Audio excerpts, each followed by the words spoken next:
McDonald's presents Burger Reviews by Hamburglar, the classic cheeseburger. Hamburglar? Robble, robble. He said, the patties are juicier than ever before. Ba-da-ba-ba-ba. Robble. Available at most restaurants in this area. Thanks for listening to A Prophecy of Incense and Snow, a new romantic fantasy from Meet Cute. We hope you enjoy the show.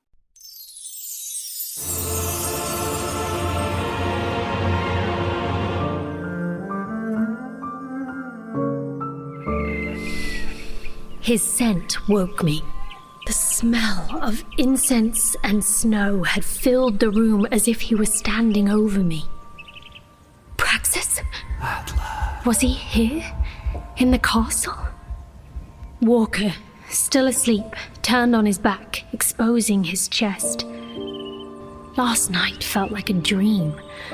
Walker's hands, his lips, every time he touched me. Someone was coming. Had Praxus's smell grown stronger, or was it the lingering traces of a dream tickling the periphery of my waking mind? I had to think. I jumped to my feet, grabbed a brass candle holder from Walker's desk. Vansa scanned the room. Her eyes flicked over my bed, clearly unslept in. We need to leave now if we want to get to Towers Castle by sunrise. 20 minutes later, we were armed and fed. Grandler was waiting for us at the stables. Ride fast and with purpose. I will defend the Defiance to my dying breath. He turned to me with open arms. We embraced. Remember who you are, Atla, Sif. I wanted to tell him I was terrified, that I'd made a mistake. Instead, I nodded. And then the three of us rode off into the still black morning. Starcrit, steady and dependable, closely followed Walker's horse. Vansa rode behind, covering our backs. We travelled in silence to the top of Ararat when Walker stopped. Yeah. He turned to look behind us, and my gaze followed his eyes. In the distance, on the northwestern side of Sif Castle, we could see the small campfires of Praxus's army sprinkled in the valley like stars in the sky. Vansa and Walker stared at each other, their faces heavy. Then Walker turned forward and led us away. Yeah.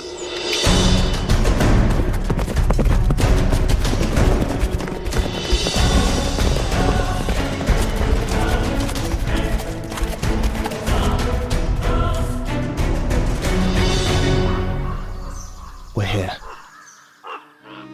The castle looked nothing like what I had been taught. Sitting on a small hill, it was surrounded by dead trees, burnt bushes, scarred earth. The main tower, its top in ruins, pierced the inky morning sky like a jagged tooth. I could just make out the royal balcony fractured close to where the spire had been. Nothing felt familiar. Nothing felt safe. No sign of Praxus. Could we have beat him here? Walker dismounted. Vansa and I did the same. I took Starcrit's reins and followed Walker as we led our horses across the downed drawbridge and past the collapsed gate. Yeah. Once inside the castle's walls, the world was pitch black again. The early morning rays couldn't make it past the old, crumbling walls. Did you hear that? My eyes landed on what was surely once tremendous stables. Half now rubble, I could still spot glints of gold in the archway. Praxus boarded his horse. He could be anywhere. We tied our horses to a charred tree stump. Starcrit stared at me. His big black eyes, pools of uncertainty in the darkness. I ran my hand down his regal mane. Don't worry, I'll be back. It's not too late to change your mind. Let's go.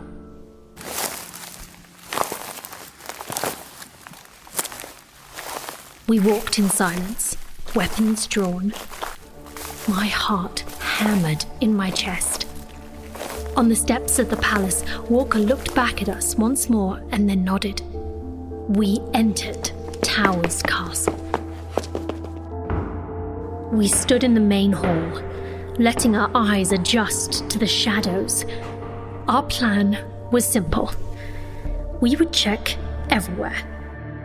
The Defiance had ransacked the vault, but Walker was unsure how many of the other rooms had been explored. Lead the way, Atla.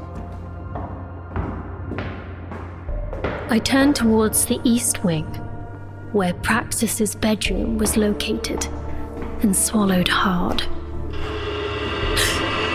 The sound sent cold shivers down my back. That came from above us. Atla, what's up there? The library. Take us there. I guided us to the nearest staircase, a servant's passage, and took us to the second floor. Walker was by my side. I could feel him, ready to jump in front of me. I paused at the entrance to the library. The heavy oak and iron door cracked open. He could be anywhere. The library had been ravaged. Thick columns wide as 3 men, large shelves on their sides, piles of books scattered. Everywhere I looked, I saw a perfect hiding place. Walker inspected the perimeter. I watched in horror as he dipped in and out of the shadows, stalking his way through the room. When he made it to the left corner, he froze, and my stomach dropped. Vansa rushed towards him. I was close on her heels, but when we reached his side, we saw nothing. Just a small open door leading to a dark staircase. What's this? It leads to the royal quarters, but... Wait! It was too late. Walker stepped in. Up the spiral staircase we went in silence. And then we heard it. Soft and distant, echoing off the stone walls. The stairwell was interrupted by a landing. From the floor to ceiling, a sea of thick, leafy vines hung, their bottom tips dragging along the floor. Meant to slow us down. I knew this plant, but I could not place it. In the very corners of my memory, I recognized it. Nothing a little hacking can't solve. Suddenly, I remembered. Vansa, no! But a yellow ooze shot out of the vines, covering Vansa's exposed fingers. Vansa! Vansa's fingers were swelling and turning purple. She fell to the floor. Her whole body began to shake. Her eyes rolled to their whites. Vansa, no! Walker, desperate and wild, pulled back her sleeves. We saw the purple poison crawling up her forearms. Vansa! I couldn't think, speak. I shoved my hands into my pockets and found the seeds. Yanta's seeds were still there. Move!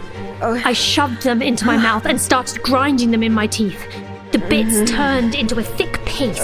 She's not breathing, Atla! I spit the pulp into my hands and coated Vance's fingers. I was dead. Vance, don't move. The salve is still pulling out the poison. Vansa, stay here. Atla, do you know how to get through? Sawgrass. It's an enchanted vine of the southern deserts. I raised my arms and began to murmur, Prita morphislota. Air in the room swirled, and a gust of wind blew past us. It's raining. The rain hit the dry vines. They hissed and sizzled like water on a hot griddle. You know how to summon a storm? Elemental magic, remember? I was trained in horticulture. Never in my wildest dreams did I dare imagine a woman could be so. He traced the line of my lips with his finger. The magic, when we touched, had morphed into something familiar during the night, something welcomed. Praxus.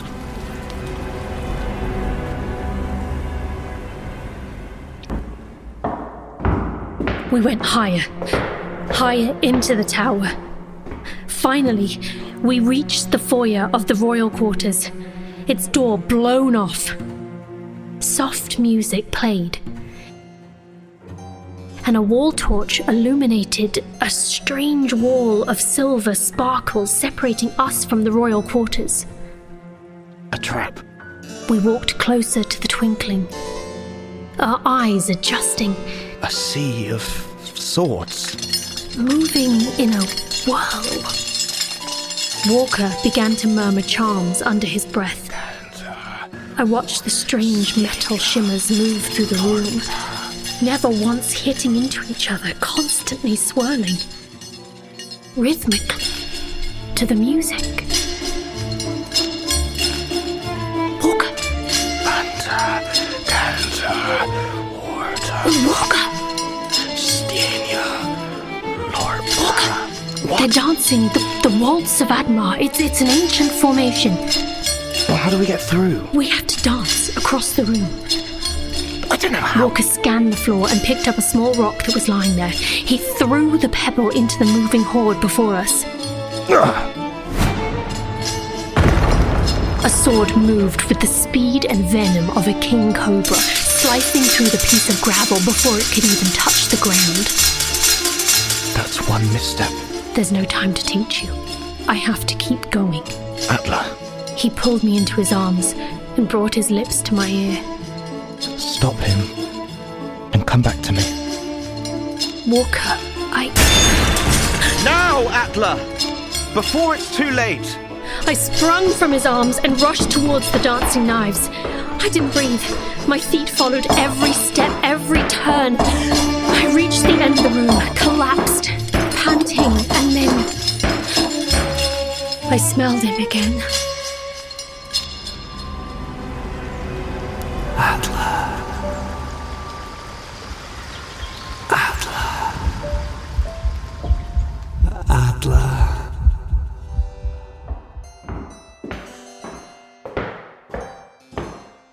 I walked alone through the royal quarters. Praxus's scent grew stronger. Incense and snow. Incense and snow. I could feel him. Something deep in my chest drew me forward as if I was pulled by a string. Finally, a pale glimpse of morning light, the huge doors to the royal balcony wide open, their white gauze curtains blowing, beckoning me.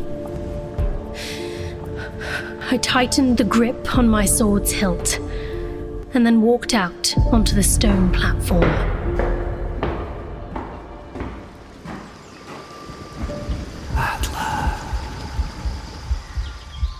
I saw him before he saw me, at the far end of the balcony, his back to me, his hands on the banister, looking down at the entrance of the castle.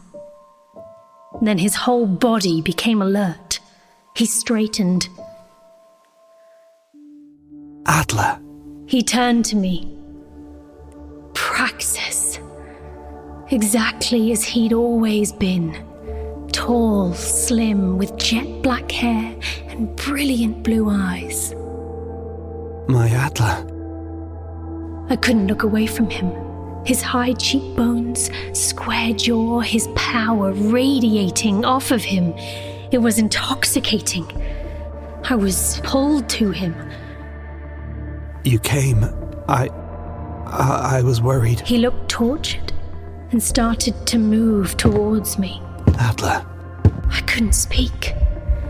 Praxus moved closer to me, his eyes soft, loving, his scent enveloping me. He raised his hand and tucked a loose piece of hair behind my ear. I was worried they turned you against me. He moved even closer, my skin prickling with his nearness. I should have never doubted you. Praxus put his hand under my chin and gently tilted my face towards his. A breeze tousled his hair. Where is the pearl? Atla. Now we can fulfill the prophecy and rule together. He brought his mouth down on mine, pressing a soft kiss on my lips. He tasted sweet. Oh, Atla, how I have dreamed of you. I felt myself start to float away as if I was leaving my body. They told me you did unspeakable things. Everything I did was for us. He pulled me tight against him, the curves of my body fitting perfectly with the angles of his, as if we'd done this 1,000 times before. And then all at once,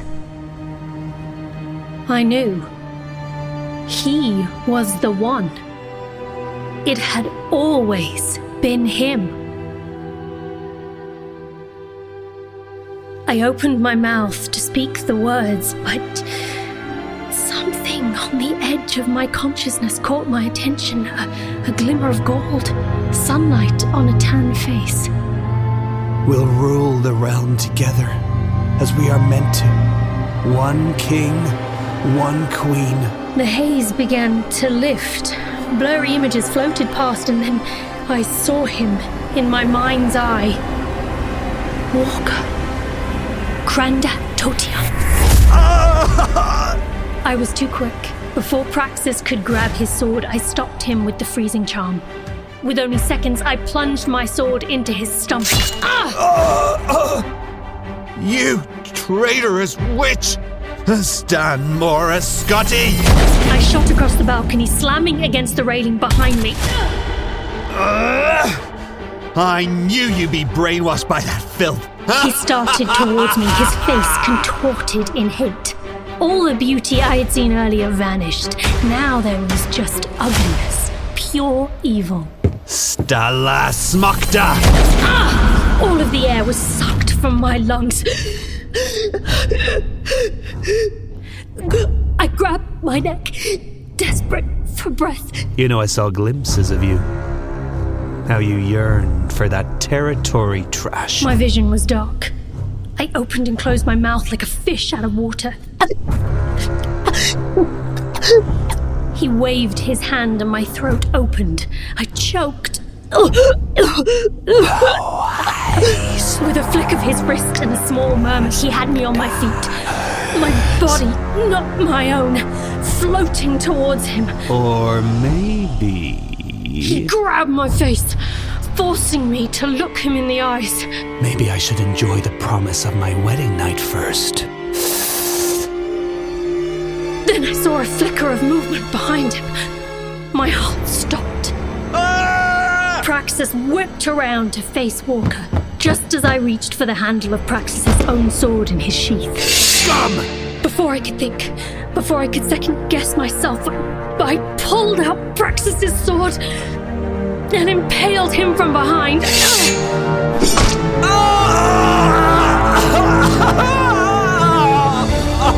He staggered back, his eyes wide and his face frozen in shock. Praxus fell to his knees. Atla, one king, one queen. I am no one's queen. I watched them, the swords, and memorized the steps. I had to get to you. Are you okay? Did he hurt you? Praxus let out a long, rattled exhale, and his eyes clouded over with death. The ground below our feet started to shake. The balcony began to crack. Run! We sped through the royal chamber. The dancing swords were now lifeless and scattered over the floor. Move! We raced over the land where we had last seen Vansa. She must have got out. The stairwell behind us began to cave in. Walker, what's happening? You killed him. And now the castle is dying too.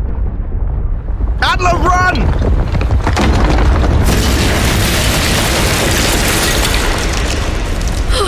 We cleared the threshold just as the palace door caved in. I collapsed on the ground outside and began to shake. Walker took me in his arms. You killed him! Vansa was running towards us, a piece of parchment in her hand. Praxus's army has retreated. It's over. It's over. Walker held me tight and whispered in my ear. Atla, Sif. And then we watched the morning sunrise as Tower's castle crumbled to the ground.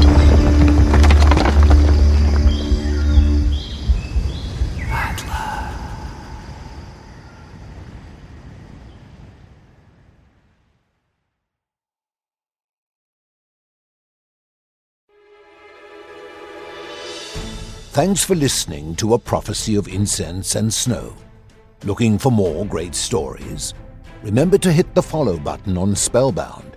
And for more love stories right now, follow Meet Cute on your favorite podcast app for a new rom-com series every month. Subscribe on Apple Podcasts for access to Meet Cute's full catalog.